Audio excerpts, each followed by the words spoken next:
Hello दोस्तों, नमस्कार। मैं हूं सीएम चौधरी और आप देख रहे हैं इनहेंस फिजिक्स लर्निंग। बहुत बहुत वेलकम है मेरे इस चैनल इनहेंस फिजिक्स लर्निंग में आप सबका। बीच में अत्यधिक व्यस्तता के कारण मैं वीडियो आपके सामने पेश नहीं कर पा रहा था। आज काफ़ी दिनों बाद ये वीडियो पेश कर रहा हूँ और आज का जो हमारा वीडियो है बेस्ड है असाइनमेंट पर। जैसा कि आप सब लोग जानते होंगे, छत्तीसगढ़ बोर्ड ने इस वर्ष से एक नया पैटर्न चालू किया है जिसमें हर माह असाइनमेंट दिए जाएंगे बच्चों को और उस असाइनमेंट को लिखकर बच्चों को हर माह 10 तारीख तक जमा करना है। ऐसे कुल 5 माह में 5 असाइनमेंट दिए जाएंगे और सितंबर महीने का असाइनमेंट आ चुका है। आज हम बात कर रहे हैं कक्षा 12वीं के फिजिक्स विषय के असाइनमेंट पर। इन असाइनमेंट में 5 क्वेश्चन दिए गए हैं जिन सभी क्वेश्चन के आंसर मैं आपको यहाँ पर बताऊंगा और यह भी बताऊंगा कि किस तरह से असाइनमेंट के आंसर आपको लिखना है। और हर माह जब भी असाइनमेंट के क्वेश्चन दिए जाएंगे तब मैं एक असाइनमेंट पे बेस्ड वीडियो बनाऊंगा और आपको अच्छे से समझाऊंगा कि किस तरह से असाइनमेंट के आंसर लिखना है। और हर असाइनमेंट जो कि 20 नंबर निर्धारित है, जिसमें इस तरह से आपके आंतरिक मूल्यांकन के लिए, इंटरनल एग्जाम के लिए बहुत ज़्यादा महत्वपूर्ण है असाइनमेंट का सही उत्तर लिखना। और आज के असाइनमेंट में हम सितंबर माह के फिजिक्स विषय के असाइनमेंट पर चर्चा करेंगे। तो आइए स्टार्ट करते हैं। स्टार्ट करने के पहले आप सबसे निवेदन है कि दिल खोलकर सब्सक्राइब कीजिए, लाइक कीजिए और शेयर कीजिए मेरे चैनल को, ताकि अधिक से अधिक लोगों तक मैं अपनी बात को पहुंचा सकूं। तो चलिए शुरू करते हैं। हेलो दोस्तों, चलिए स्टार्ट करते हैं। जैसा कि आप लोग जान रहे हैं, छत्तीसगढ़ माध्यमिक शिक्षा मंडल द्वारा इस वर्ष पहली बार असाइनमेंट का कार्यक्रम प्रारंभ किया गया है और प्रत्येक माह प्रत्येक विषय में एक एक असाइनमेंट दिया जाएगा आपको। इस तरह से 5 माह में 5 असाइनमेंट कार्य दिए जाएंगे, जिसमें से प्रत्येक पर 20-20 अंक निर्धारित हैं। तो इसलिए यह जो असाइनमेंट है विद्यार्थियों के आंतरिक मूल्यांकन के लिए बहुत ही ज़्यादा महत्वपूर्ण है। अभी हम लेकर आए हैं सितंबर माह का असाइनमेंट कक्षा 12वीं का फिजिक्स विषय का। तो आइए चालू करते हैं और असाइनमेंट में दिए गए हर प्रश्न का उत्तर मैं आपको समझाता हूँ किस तरह से लिखना है, आपको कैसा हल करना है। तो आप देख रहे होंगे आपके पास में प्रश्न पत्र होगा। सबसे पहला जो हमारा प्रश्न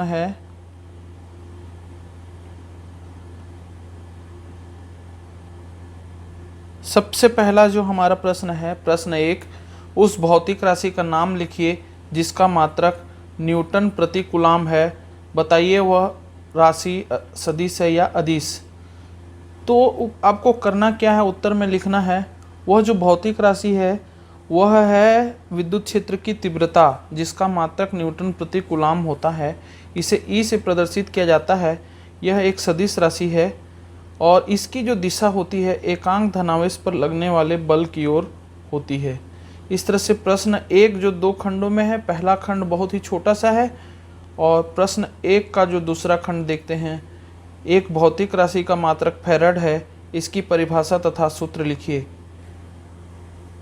तो हमको ये बताना है कि फैराड किसका मात्रक है। आप लोग जानते होंगे फैराड विद्युत धारिता का मात्रक है, जिसे F से प्रदर्शित किया जाता है और इसका जो फार्मूला होता है C = Q/V।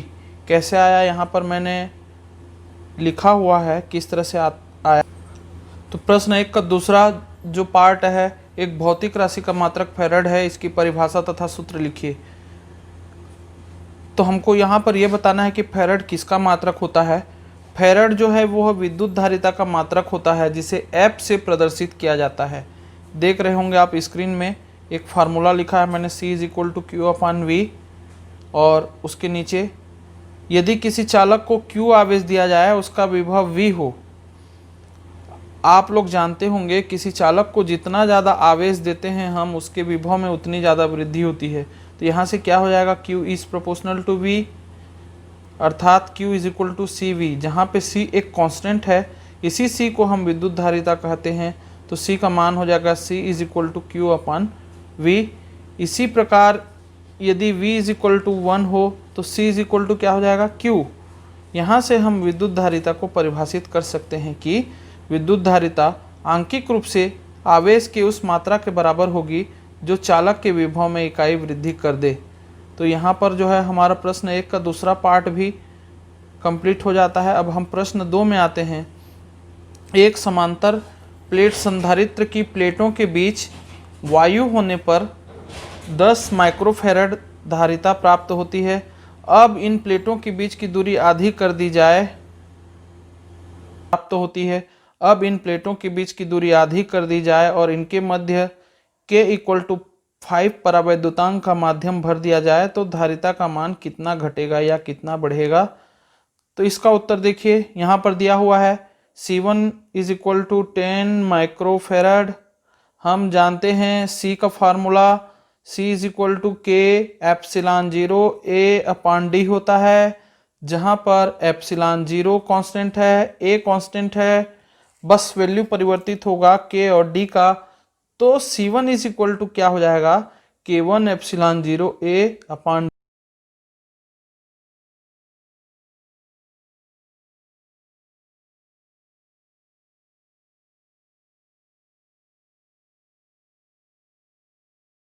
D1 उसी तरह से C2 = हो जाएगा K2 ε0 A/D2। ये हमको समीकरण 1 और 2 मिले। समीकरण 1 में समीकरण 2 को भाग देंगे तो C1/C2 का वैल्यू मिलेगा, आप देख रहे होंगे। उसके बाद A कट जाएगा, यहाँ से कैंसिल हो जाएगा और ε0 भी कट जाएगा। तो C1/C2 = अब हमको मिल जाएगा K1/K2 × D2/D1। हमको मालूम है C1 की वैल्यू, K1 की वैल्यू K ले लिए हमने, K2 की वैल्यू 5 के ले लिए क्वेश्चन के हिसाब से। C2 की वैल्यू हमको निकालनी है, D1 की वैल्यू हमने D ले लिया, D2 की वैल्यू D/2 ले लिया, ये भी क्वेश्चन के हिसाब से। इन सब मानों को हम समीकरण 3 में रखेंगे तो देखते हैं इस तरह से हमको मान मिलेगा और C2 की वैल्यू आखिरी में मिल जाएगी 100 माइक्रोफैरड। अब यदि हम प्रश्न 3 पर आए, किसी आवेशित चालक प्लेट के पास एक धनावेशित धन q बिंदु आवेश रखा जाता है।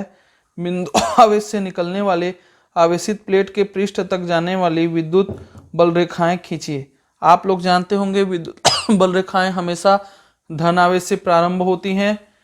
और एक और बता दूं, किसी भी चालक के प्लेट पर जाती हैं ये तो हमेशा लंबवत समाप्त होती हैं। इसलिए देखिए मैंने यहाँ पर विद्युत क्षेत्र रेखाएं या विद्युत बल रेखाएं खींची हुई हैं।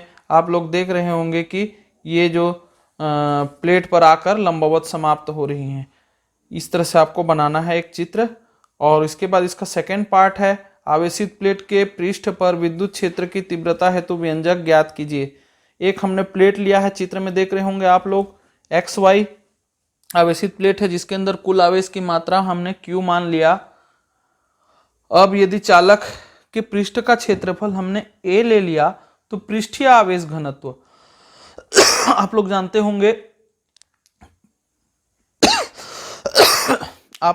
होंगे पृष्ठीय आवेश घनत्व सिग्मा से प्रदर्शित करते हैं। सिग्मा = कुल आवेश बटे पृष्ठीय क्षेत्रफल। जहां पर कुल आवेश Q है और पृष्ठीय क्षेत्रफल A है तो सिग्मा = हो जाएगा Q/A। यहां से Q की वैल्यू मिलेगी सिग्मा A। और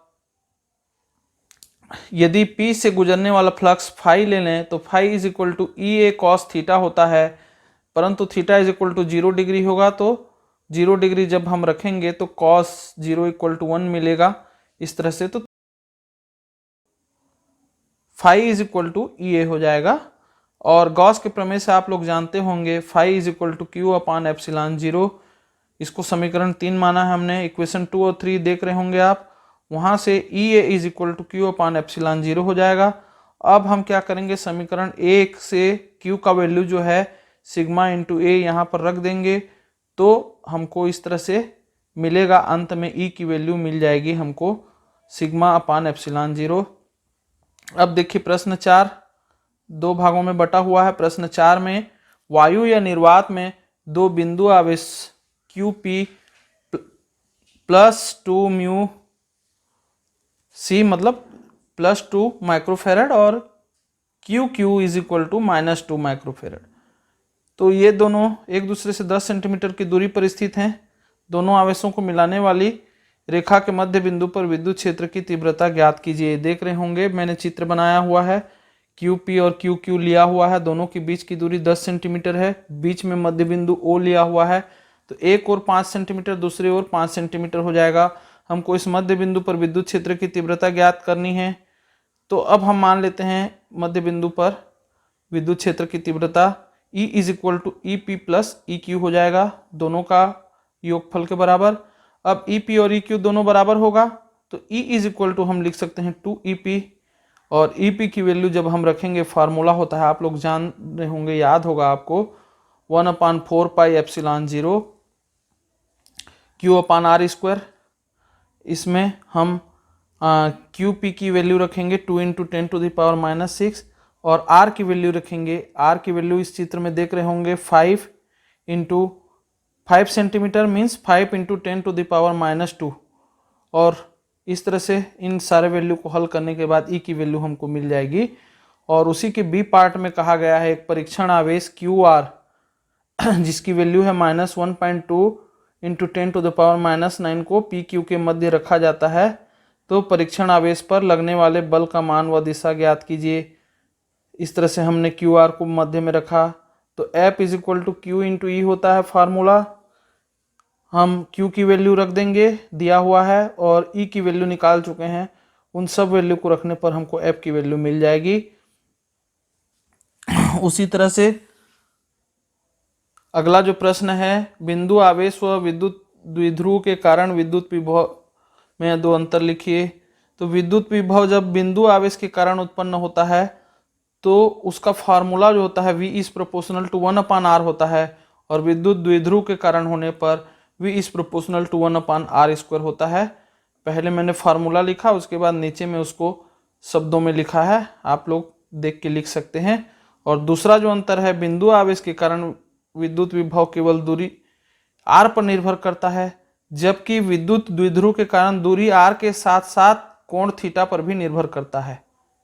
और इसी में एक अगला पार्ट दिया हुआ है, अक्षीय स्थिति पर विद्युत विभव निकालना है, बहुत आसान सा है, मैं ज़्यादा डिटेल से तो नहीं बता रहा हूँ, डील कर रहा हूँ, बाकी आप इस डायग्राम को देख के समझ सकते हैं। दो आवेश हैं, धन Q और ऋण Q, है ना, उसको हम क्या किए हैं, उस विद्युत द्विध्रुव को आगे बढ़ा दिए हैं, बिंदु P मिला है जहाँ पर विद्युत क्षेत्र का विभव ज्ञात करना है, ठीक है।